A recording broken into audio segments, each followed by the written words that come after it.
Hello everyone, मैं मनाज खान बहुत बहुत स्वागत करती हूँ आप सभी का आपके अपने यूट्यूब चैनल अलूरीन शिक्षा द्वार में।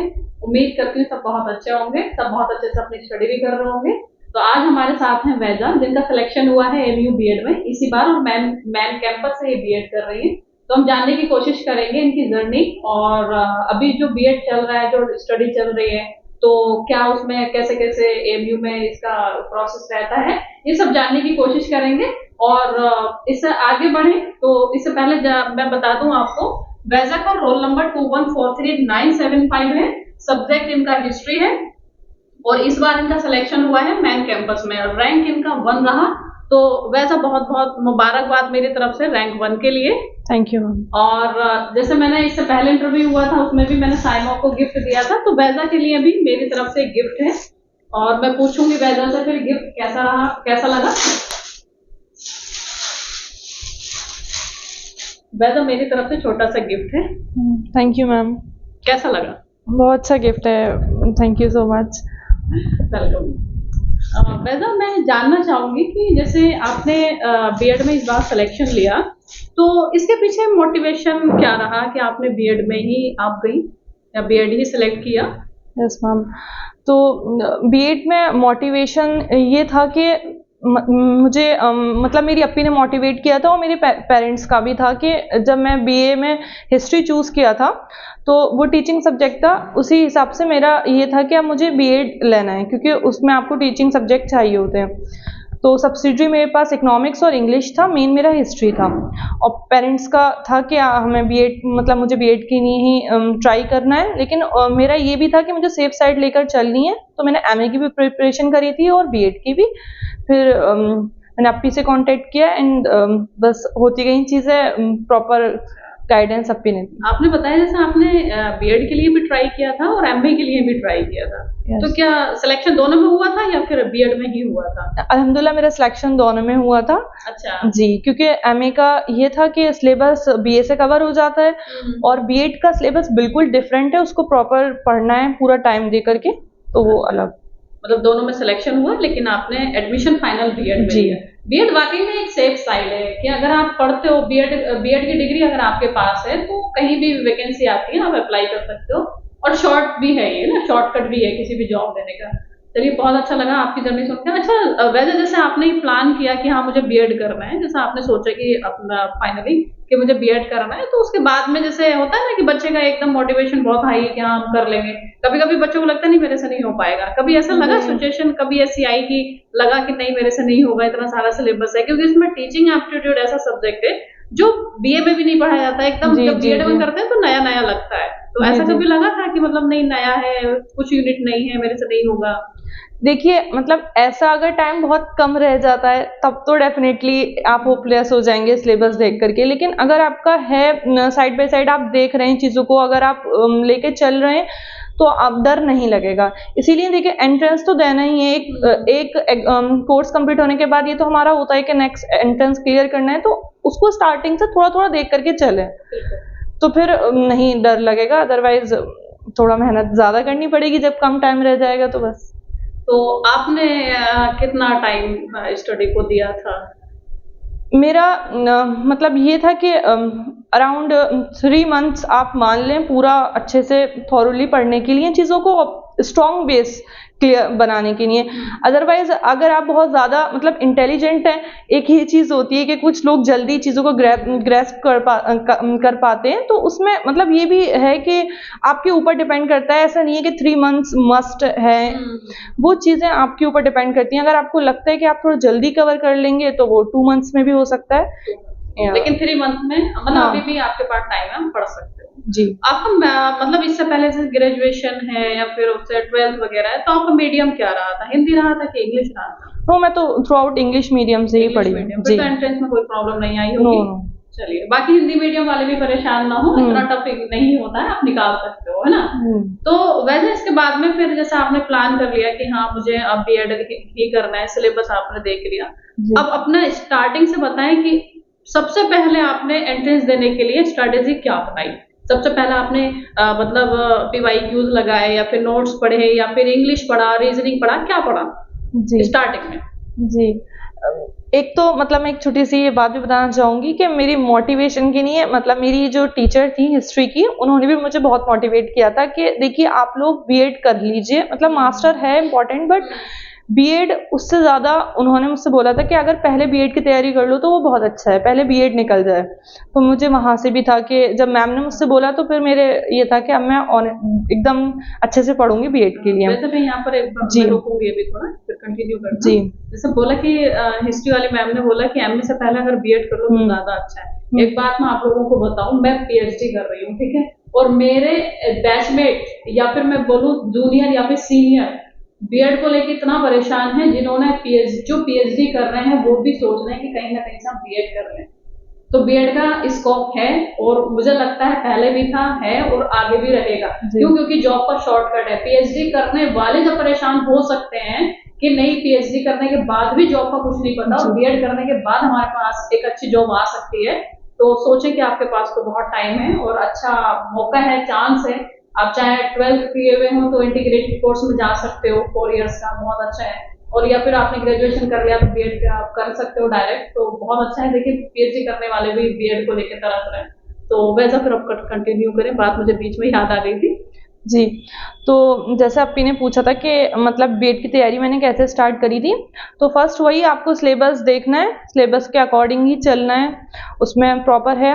फिर इसमें 4 सब्जेक्ट मेन हैं, टीचिंग एप्टीट्यूड, उसमें फिर इंग्लिश है, करंट अफेयर्स है एंड रीजनिंग, और रीजनिंग में ही हमारी मैथ्स आ जाती है। तो टीचिंग एप्टीट्यूड और रीजनिंग एंड मैथ्स मतलब ये तो बहुत अच्छे से कवर हो जाती है, एंड इंग्लिश भी हमारी, मतलब मेरी तो जर्नी अलाउरिंग शिक्षा द्वार से ही स्टार्ट हुई थी और मुझे मेरी सीनियर अपी थी, उन्होंने रिकमेंड किया था ये, ठीक है। तो फिर मैं अपी से मिली, मेरे अपी ने मुझे पूरा गाइडेंस दी, प्रॉपर नोट्स के साथ मैंने स्टार्टिंग करी और बिल्कुल मतलब साथ में मैंने PYQs लगाए और अल्हम्दुलिल्लाह होता गया। बस जैसे जैसे आप पढ़ते चलेंगे तो फिर आपको खुद ही एक मोटिवेशन आता जाएगा कि अब हो जाएगा, फिर खुद ही लगने लगेगा जब आप अच्छे से पढ़ेंगे कि हाँ इंशाल्लाह हो जाएगा कुछ। तो इस बात से आपको एक बात तो समझ में आई होगी कि PYQs मस्ट है, ठीक है, PYQs नहीं छोड़ना है। PYQs अगर आपने लगा लिया तो रिपीटेशन होता ही होता है ना, तो आपको अच्छे से PYQs लगा। फिर जैसे वैसा आपने बोला कि नोट्स आपने लिए थे, नोट्स का क्या रोल रहा? नोट्स का तो मतलब वो तो है ही वर्थ इट, उससे आपको तो एक डायरेक्शन मिलेगा और फिर आपको पंक्चुअलिटी भी आ जाएगी प्रॉपर। जब आपके पास मटेरियल सामने होगा ना तो फिर आपको इधर उधर भागने की जरूरत नहीं है, सब चीजें प्रॉपर सामने होंगी, आपका टाइम भी उसमें बचेगा, फिर आप उसी में एड अपॉन करते रहो, ठीक है। चीजें टाइम टू टाइम चेंज हो जाती हैं, चेयरमैन के नेम और ये सब, वो आपका अपना काम है। और हाँ, अपी भी जो भी चेंजेस आते हैं उसको फौरन अपग्रेड करवाती हैं, नोट्स पे, चैनल पे आप सब चीज मिल जाती है। लेकिन उसके बाद आपको एक भी बना हुआ था, जी जी जी डाउट आ रहा था जी तो आप लोग क्लियर जी जी जी प्रॉपर, तो ये भी रहता है। और कोई चेयरमैन चेंज होता है तो ग्रुप में बच्चे ही आपस में जी जी, तो नोट्स का तो प्रॉपर रोल है ही, उसमें सब चीजें दे रखी हैं और उसके अलावा मतलब इतना कुछ और देखने की जरूरत नहीं है, उससे हो जाता है आराम से। और आपके PYQs हैं तो वो तो पढ़ने हैं ही हैं, वहां वो तो बहुत इंपॉर्टेंट है। और वैसे आपके सब्जेक्ट में जैसे हिस्ट्री सब्जेक्ट है, तो मैं पूछना चाहूंगी कि सीट कितनी थी जिस पर आपकी मतलब फाइट रही बच्चों से क्योंकि नंबर ऑफ एप्लीकेशन बहुत ज्यादा आते हैं, है ना जी। तो इसमें टोटल सीट कितनी थी? देखिए टोटल सीट का मतलब मुझे AMU कैंपस का पता है कि यहाँ 4 सीट है, मतलब 4 सीट में कॉम्पीट करना मतलब बहुत मुश्किल है। It was so difficult for me, but अल्हम्दुलिल्लाह मतलब आप अपना प्रिपरेशन करो और सीट्स को काउंट मत करो, ठीक है। वो तो फिर सबसे पहला क्वेश्चन ही बच्चों का होता है सीट कितनी है, इतनी कम है हम कैसे पढ़ेंगे। एक्शनल बच्चे तो बहुत परेशान होते हैं। मुझे ऑनेस्टली मैं बताऊं, मुझे पता ही नहीं था कि कितनी सीट्स हैं, रैंक एंड ऑल, बस मैंने प्रॉपर तैयारी करी और अपना बेस्ट दिया जो हुआ, और बस फिर रैंक आई। तो मुझे भी एक्चुअली मैं बिलीव ही नहीं कर रही थी कि मेरी 1 रैंक आ जाएगी, ऑनेस्टली बस अल्लाह का था कि हो गया अल्हम्दुलिल्लाह। और 4 सीटें, 4 सीट में डिवीजन इस टाइप से है कि एक सीट जो होती है वो C कैटेगरी की रहती है, सेकंड CA, एक जनरल एंड एक PWD, तो यहाँ 4 इस टाइप से डिवीजन है। अच्छा, 4 में भी डिवीजन है? जी जी, वो कैटेगरी का है डिवीजन, तो वो रहता है। बाकी आपके अदर कैंपस में भी हैं जो मल्लमपुरम और मुर्शिदाबाद में। जैसा आपने बोला कि मुझे यकीन ही नहीं आ रहा था आपका जैसे आपने बोला कि जी फर्स्ट रैंक आई है, जी तो मुझे भी यकीन नहीं हो रहा था जब जिस दिन रिजल्ट आउट हुआ था और एक के बाद एक बच्चे अपना रिजल्ट मुझे भेज रहे थे कि मेरा भी हो गया रैंक के साथ हो गया।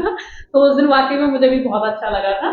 तो जी वैसा और बाकी आप बताएंगे कि एग्जाम के दौरान जैसे आपने एग्जाम दिया तो बीच बीच में तो कहीं ऐसा नहीं डिमोटिवेट हो गए हैं, जी जी जी कंटिन्यू बना रहा आपका मोटिवेशन कि नहीं हो जाएगा हो जाएगा? मोटिवेशन का यह है कि अपनी थी तो प्रॉपर मैम के थ्रू हमें मोटिवेशन मिलता रहा।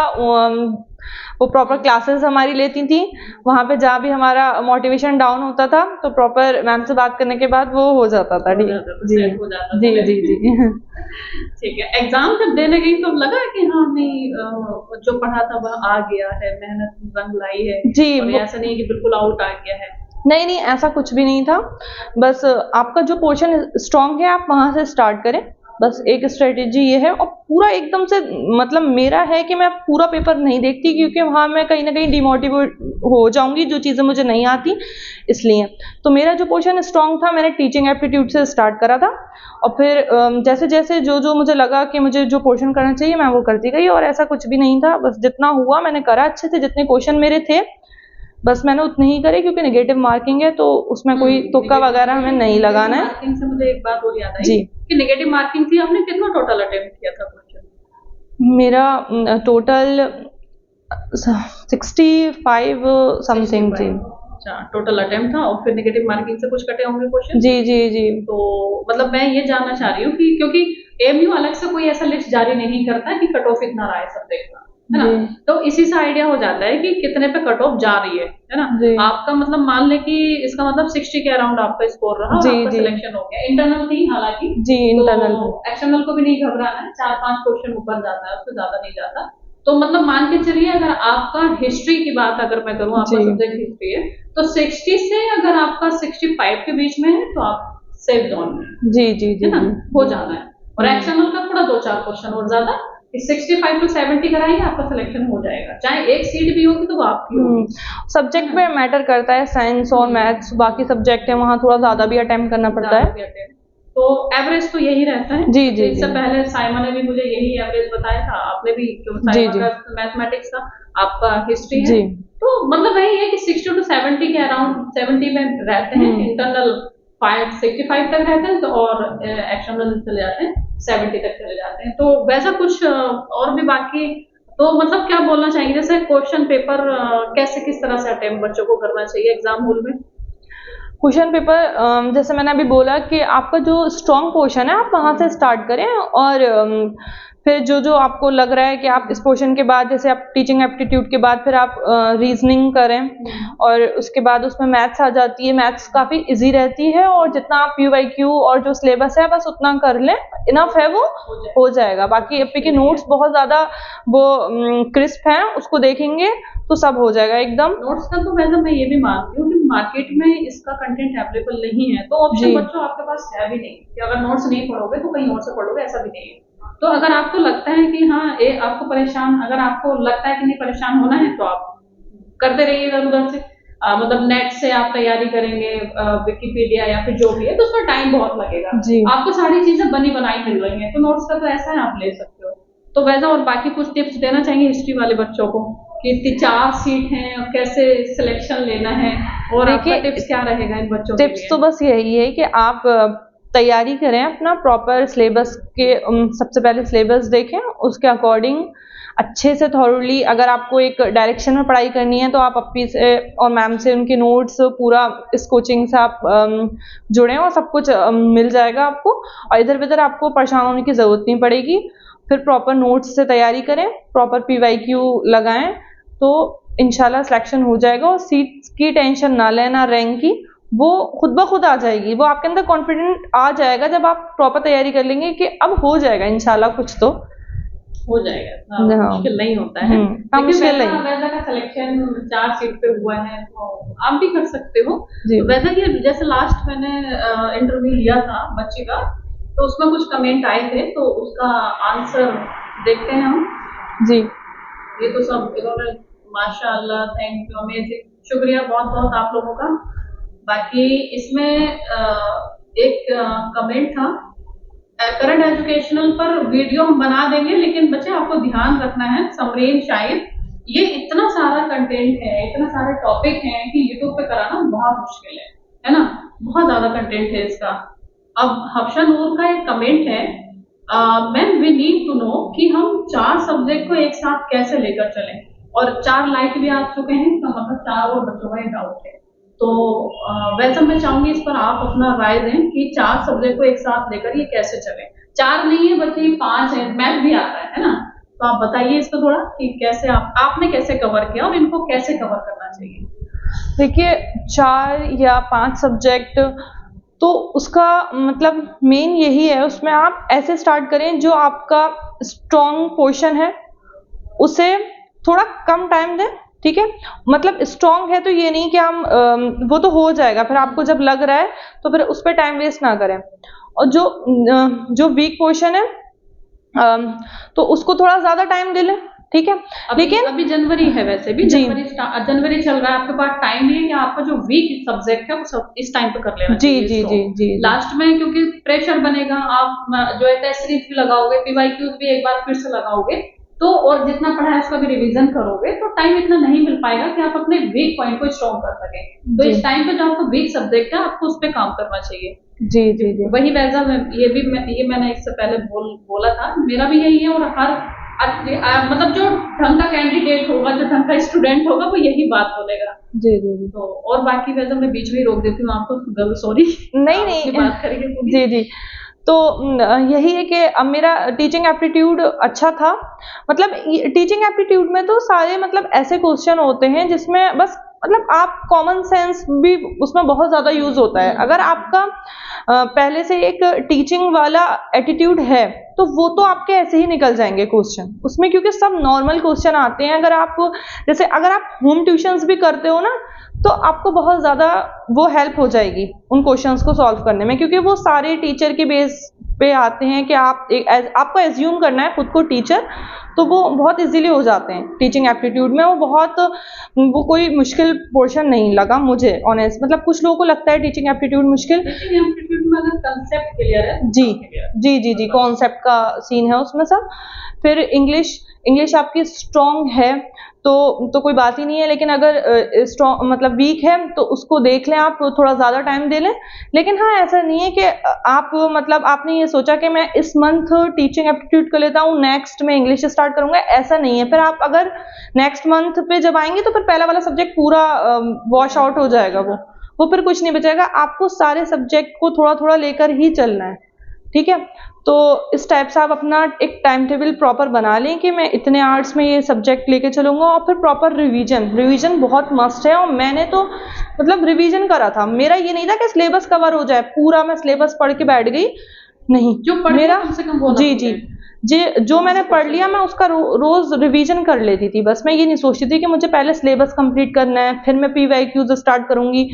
मेरी तो ऑनेस्ट मैं बताऊं कि मैंने पहले पीवाईक्यू ही देखे थे कि पेपर आता कैसे है। मैंने पहले पेपर का पैटर्न समझा, उसके बाद तैयारी स्टार्ट करी थी। स्टेप से था मेरा राइट। मतलब अगर मैं बोलूं कि स्ट्रैटेजी एकदम जिसको बेस्ट बोलते हैं वो यही है, पीवाईक्यूज लगाओ, उससे लेवल चेक करो अपना और सब्जेक्ट का भी।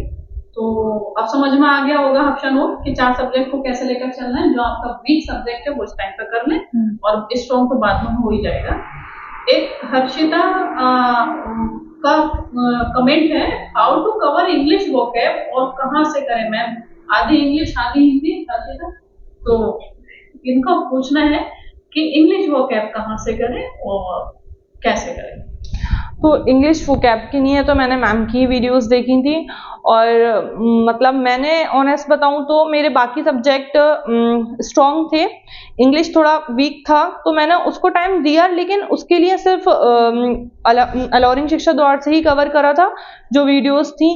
बाकी जो प्रीवियस ईयर क्वेश्चन थे उन्हें करे अच्छे से, तो हो गया था मेरा उसमें ही कवर। ठीक है हर्षिता, और जो सब्जेक्ट आपके पास कोई ऐसी वोकैबुलरी की कोई बुक है आप वो भी पढ़ सकते हैं, ठीक है। क्योंकि वोकैबुलरी क्या है, एक सागर है, जितना घुसोगे ना वो घुसते चले जाओगे, ये कभी खत्म नहीं होगा। अब नहीं ये है कि, लेकिन हाँ इसके लिए आप एक काम कर सकते हो। यहाँ पर वोकैब के लिए इस बार मैंने क्या किया है वैसा कि जितना भी, क्योंकि रिपीटेशन देखने को मिलता है, तो जितने भी एमयू में एंट्रेंस होते हैं जिसमें इंग्लिश आती है, वो चाहे बीकॉम हो, चाहे फिर वो बीएलएलबी हो, चाहे फिर वो बीएड हो, चाहे वो जो है बी ऑनर्स हो, या फिर वो बीए फॉरेन लैंग्वेज हो, बीएड हो या फिर एमएड हो, इसमें जितने भी इंग्लिश आती है, इसमें जितना भी वोकैब पूछा गया है उसको मैंने सब फिल्टर आउट करके एक सेट बनाया है जो नोट्स के साथ मैं इस बार दे रही हूँ। तो अगर वहां से आपने वोकैब कर लिया तो आपका हो जाना है, क्योंकि रिपीटेशन होता है। और आप अगर कोई बुक देखोगे मार्केट में तो बहुत सारा कंटेंट है, बहुत ज्यादा वोकैब होता है, जीके की तरह होता है, जिसको जितना पढ़ते रहो खत्म ही नहीं होना है ना। तो आप ले सकते हो, शॉर्टकट मैंने आपको बता दिया।